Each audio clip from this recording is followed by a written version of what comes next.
नमस्कार, मैं नियाज खान और आप देख रहे हैं एनएमएफ न्यूज। राष्ट्रपति द्रौपदी मुर्मू को कांग्रेस नेता अधीर रंजन ने राष्ट्रपत्नी कह दिया।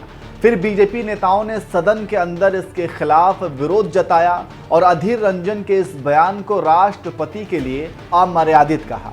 जब सत्ता पक्ष ने इस मुद्दे पर हंगामा खड़ा किया तो कांग्रेस नेता ने अपने बयान से यू टर्न ले लिया और कह दिया कि उनकी जुबान फिसल गई थी। वे खुद इसके लिए राष्ट्रपति से मिलकर माफी मांगेंगे। उनका राष्ट्रपति की गरिमा को ठेस पहुंचाने का कोई इरादा नहीं था। इसी बीच सदन के अंदर सोनिया गांधी और स्मृति ईरानी के बीच बहस का मुद्दा भी गर्मा गया। इसके बाद सभी कांग्रेसियों ने सोनिया गांधी के समर्थन में और स्मृति ईरानी के विरोध में सदन से लेकर सड़क तक मोर्चा संभाल लिया। स्मृति ईरानी को घेरने के लिए कांग्रेसियों के पास एक ही हथियार था और वह था उनकी बेटी के ऊपर अवैध लाइसेंस से बार चलाने का आरोप। इस मुद्दे को लेकर विपक्ष लगातार स्मृति ईरानी को घेरने का काम कर रहा है और सोशल मीडिया पर कांग्रेस नेताओं द्वारा लगातार ट्वीट कर स्मृति ईरानी की बेटी पर निशाना साधा जा रहा है। वहीं स्मृति ईरानी लगातार आरोपों को खारिज कर रही हैं और इसके खिलाफ उन्होंने कोर्ट में मानहानि की अर्जी दाखिल कर दी है और दिल्ली हाई कोर्ट ने केंद्रीय मंत्री स्मृति ईरानी द्वारा मानहानि की अर्जी पर कांग्रेस नेता जयराम रमेश, पवन खेड़ा को समन जारी किया है। इतना ही नहीं, कोर्ट ने पवन खेड़ा को उस ट्वीट को हटाने का भी निर्देश दिया है जिसमें उन्होंने स्मृति ईरानी की बेटी पर अवैध लाइसेंस के द्वारा बार चलाने का आरोप लगाया था। दरअसल दोनों नेताओं ने प्रेस कॉन्फ्रेंस कर स्मृति ईरानी की बेटी पर अवैध लाइसेंस के द्वारा बार चलाने का आरोप लगाया था।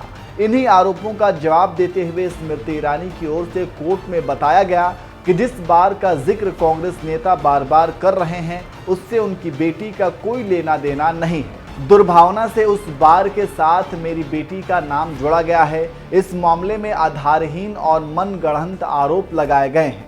इसी अर्जी पर सुनवाई के दौरान दिल्ली हाई कोर्ट ने पवन खेड़ा को बार लाइसेंस विवाद के आरोप पर अपमानजनक ट्वीट को तुरंत हटाने का निर्देश दिया है। दिल्ली हाई कोर्ट ने कांग्रेस नेता जयराम रमेश, पवन खेड़ा और नेटा डिसूजा को समन जारी कर अगली सुनवाई में जवाब के साथ हाजिर होने को कहा है। इस मामले में अब 18 अगस्त को अगली सुनवाई होगी।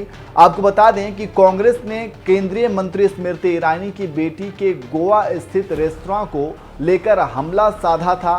कांग्रेस प्रवक्ता पवन खेड़ा ने कहा था कि वह जिस पार्टी से जुड़ी हैं उनकी बेटी भी बहुत संस्कारी होनी चाहिए, लेकिन वो गोवा में एक रेस्टोरेंट चला रही हैं जिसने 13 महीने पहले मरे हुए एक शख्स के नाम पर फर्जी लाइसेंस हासिल किया है। आपको बता दें कि मानसून सत्र की शुरुआत 18 जुलाई से हुई। इस दौरान राष्ट्रपति चुनाव की प्रक्रिया भी शुरू हुई और 25 जुलाई तक इस प्रक्रिया को पूरा कर लिया गया और द्रौपदी मुर्मू ने राष्ट्रपति के लिए शपथ ले लिया। इसके बाद देश की जनता को ये उम्मीद थी कि अब सदन के अंदर महंगाई, बेरोजगारी, अग्निपथ स्कीम और खाद्य पदार्थों पर लगी जीएसटी जैसे जनता से जुड़ी मुद्दों पर बहस होगी, लेकिन इन सभी मुद्दों से हटकर सदन के अंदर तो कुछ और ही चल रहा है। तो इस तरह से आप समझ सकते हैं कि किस तरह की राजनीति अभी की जा रही है। सदन के अंदर जो कुछ भी अभी हो रहा है उस पर आप क्या कहेंगे, कमेंट करके जरूर बताएं।